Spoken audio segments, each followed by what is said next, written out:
Bonjour et bienvenue chez PEPS. Depuis la création de cet espace, je n'ai jamais trop parlé de mon travail. Aujourd'hui, je vais le faire pour contextualiser les thèmes de l'approche sensorimotrice. Je suis psychologue psychanalyste de formation. Dans ma pratique, j'ai travaillé avec des adultes, pour la plus grande partie, névrosés, dans un travail analytique plutôt classique. Mais je me suis également occupée de parents et des bébés autour de problématiques diverses allant des difficultés parentales aux difficultés plus centrées chez les bébés. Des symptômes classiques tels que les troubles du sommeil, des problèmes de rythme, d'alimentation, jusqu'aux troubles graves du développement tels que l'autisme.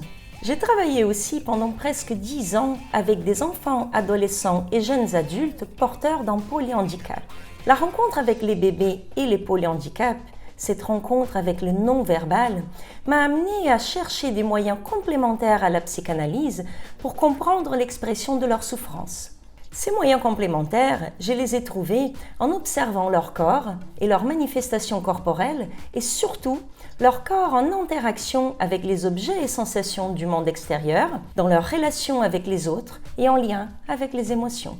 Il existe un tissage entre les milieux biologiques, l'intégrité des systèmes sensoriels et moteurs du bébé, les milieux physiques, tout ce qui entoure le bébé en tant que matière, et les milieux humains, nous, maman, papa et toutes les personnes qui vont donner du sens aux expériences que le bébé va réaliser. Ces tissages suscitent des émotions et permet que se créent des représentations.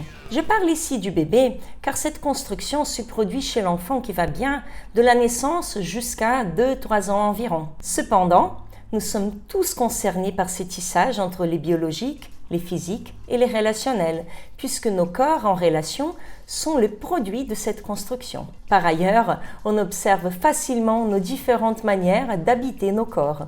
C'est notamment lorsque quelque chose ne va pas bien que les répercussions corporelles seront plus évidentes. Ces tissages extrêmement complexes entre ces 3 dimensions alertent sur le fait qu'il n'y a pas un tout biologique, un tout relationnel ou un tout environnemental.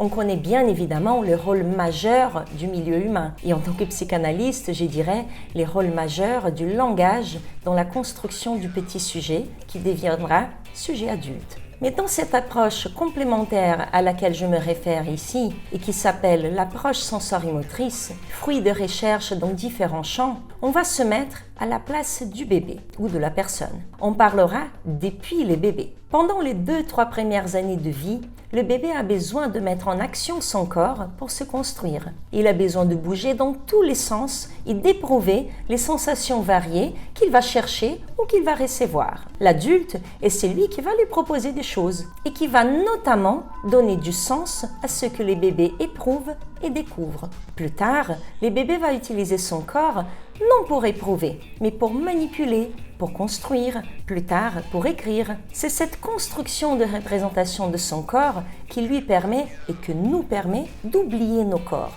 Cela veut dire que lorsqu'on construit une représentation corporelle, on n'a plus besoin de bouger, par exemple, les bras tout le temps pour savoir où il est ou pour savoir qu'on a un bras. Si cela arrive, c'est parce que cette construction du début présente des fragilités. Du coup, ce qui va se passer avec les bébés en bonne santé ou pas, en termes d'articulation entre son patrimoine organique, les mondes physiques et les adultes qui l'entourent, va donner des bases et va tracer des trajectoires. Dans les vidéos à venir, j'aborderai séparément chaque composant de cette construction. Pour ceux qui me suivent déjà, vous savez que PEPS est un espace de transmission et de partage adressé au grand public et non pas forcément aux professionnels. Cependant, je laisse ici la référence des travaux auxquels je me réfère. Il s'agit de l'approche sensorimotrice d'André Bélanger et d'autres auteurs qui l'ont servi de base comme Piaget, Vallon, Ajuri-Aguirre, Spitz et toute l'école russe de psychologie. Ah, une dernière chose.